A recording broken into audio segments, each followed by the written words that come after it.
Hello students, welcome to my channel Jack study planet. तो बेटा आज हम सभी कौन सी वर्कशीट सॉल्व करेंगे? Worksheet number 92। ओके, डेट क्या मेंशन करेंगे बेटा? 16 जनवरी 2021। अब तक की ये आपकी 2021 की पहली वर्कशीट है, क्योंकि इसके पहले आप सबकी विंटर वेकेशन चल रही थी। आप सभी अपनी छुट्टियां एंजॉय कर रहे थे, खूब एंजॉय किया, खूब अच्छे से। अब आज आपकी पहली वर्कशीट आ गई है, तो आप सभी इसे अच्छे से अपनी कॉपी में करेंगे, करके फटाक से अपनी टीचर के पास सेंड करेंगे। ओके बेटा, और विषय क्या होगा बेटा आपका? हिंदी जेनरिक।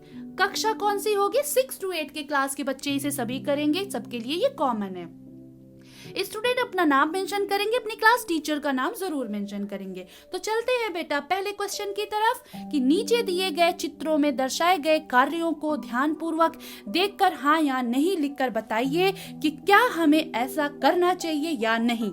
तो चलिए बेटा हम पिक्चर्स को जूम कर देते हैं और आप सभी ध्यान से देखिए और ये देखिए कि आपके मन से क्या आवाज आती है, हाँ आती है या नहीं आती है। ओके बेटा, यहाँ पे देखिए ये एक पिक्चर है। यहाँ पे वेजिटेबल्स ले रहे हैं, सब्जियां खरीद रहे हैं और लेके किस में रख रहे हैं?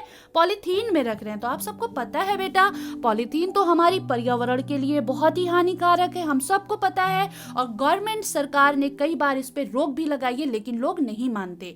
तो बेटा हम सबको ऐसा करना चाहिए कि हमें पॉलीथीन नहीं यूज करनी चाहिए, बल्कि उसकी जगह पे फैब्रिक यानी कपड़े का बना हुआ थैला इस्तेमाल करना चाहिए। तो यहाँ पे हम क्या लिखेंगे बच्चे? आप सबको पता है, हम लिखेंगे नहीं। क्या लिखेंगे? नहीं, हमें ऐसा नहीं करना चाहिए। दूसरी पिक्चर में भी देखिए आप, ये देखिए इसमें पॉलीथीन में दो पॉलीथीन रखी है और यहाँ पे सब ने उसमें बहुत सारे सामान रख रखे हैं। सामान निकाल लिया जाएगा बेटा और पॉलीथीन फेंक दी जाएगी। तो क्या होगा? जब ये फेंका जाएगा तो हमारी पृथ्वी क्या होगी? प्रदूषित होगी। तो ये भी हमारी पर्यावरण के लिए बहुत हानिकारक है। हमें पॉलीथीन नहीं इस्तेमाल करना है, बिल्कुल भी नहीं करना है। इसकी जगह हमें क्या इस्तेमाल करना है बेटा? फैब्रिक का थैला बनाकर चलेंगे। अब बेटा हम तीसरी तस्वीर की तरफ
आई होप बेटा आप सबको बहुत अच्छे से सब कुछ समझ में आ गया हो।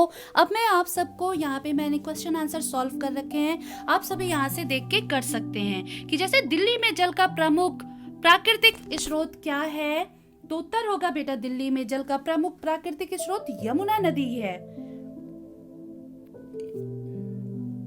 इसमें हमारी लापरवाही के कारण प्रतिदिन बढ़ता जा रहा है, क्या बढ़ता जा रहा है, तो इसमें हमारी लापरवाही के कारण प्रतिदिन प्रदूषण, गंदगी, पॉल्यूशन बढ़ता जा रहा है।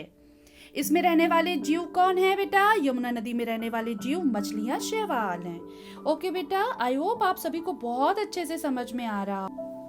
फिर चलते हैं बेटा चौथे क्वेश्चन पे। कह रहे हैं जलीय जीवों और पर्यावरण के लिए जल की प्रदूषित स्थिति है। जलीय जीवों और पर्यावरण के लिए जल की प्रदूषित स्थिति बहुत ही भयंकर है। कैसी है बेटा, भयंकर है, भयंकर है। ओके, आगे चलते हैं कि दिल्ली प्रदेश की प्रमुख नदी का नाम लिखिए और अपने परिवारजनों के साथ इसके बारे में चर्चा कीजिए कि हम इसमें बढ़ते हुए प्रदूषण की रोकथाम के लिए क्या क्या कर सकते हैं, उनके उपायों को लिखना है। तो बेटा पहला नंबर क्या है कि दिल्ली प्रदेश की प्रमुख नदी का नाम यमुना नदी है। क्या है बेटा, यमुना नदी। अब इसको प्रदूषित होने से कैसे हम बचा सकते हैं, तो बेटा इसके नीचे कुछ उपाय लिखे हुए हैं, आप सभी से नोट डाउन करिएगा। कारखानों व औद्योगिक इकाइयों से निकलने वाले अवशिष्ट पदार्थों के निष्पादन की समुचित व्यवस्था के साथ साथ इन अवशिष्ट पदार्थों को निष्पादन से पहले यानी पूर्व दोष रहित किया जाना चाहिए। नदी या अन्य किसी जल स्रोत में अवशिष्ट यानी बेकार वेस्टेज चीजें जो होती हैं बहाना या डालना गैर कानूनी घोषित कर प्रभावी कानून कदम उठाने चाहिए। तीसरा क्या है बेटा, कार्बनिक पदार्थों के निष्पादन से पूर्व उनका ऑक्सीकरण कर दिया जाए। चौथा क्या है बेटा, पानी में जीवाणुओं को नष्ट करने के लिए रासायनिक पदार्थ जैसे ब्लीचिंग पाउडर आदि का प्रयोग करना चाहिए। तो बेटा उम्मीद कर रही हूँ कि आप सभी को ये भी बहुत अच्छे से समझ में आ गया हो। 5वें नंबर पर है अंतर्राष्ट्रीय स्तर पर समुद्रों में किए जा रहे परमाणु परीक्षणों पर रोक लगानी चाहिए। नदियों में अस्थि विसर्जन, पूजा पाठ की सामग्रियों का विसर्जन आदि पर रोक लगाना चाहिए। 7वां क्या है, 2 समाज व जनसाधारण में जल प्रदूषण के खतरे के प्रति चेतना उत्पन्न करनी चाहिए, यानी बेटा सबको जागरूक करना चाहिए कि हमें पानी को, जल को प्रदूषित नहीं करना है। ठीक है बेटा, आई होप बेटा आपको ये वर्कशीट बहुत अच्छे से समझ में आ गई हो। आप सभी बच्चे इसे कॉपी में नोट डाउन करके फटाक से अपनी सब्जेक्ट टीचर को यानी क्लास टीचर को भेजेंगे और चेक कराएंगे। और बेटा अगर आपको ये मेरी वीडियो अच्छी लगी हो तो प्लीज लाइक, सब्सक्राइब, शेयर करना ना भूलें। Thank you so much.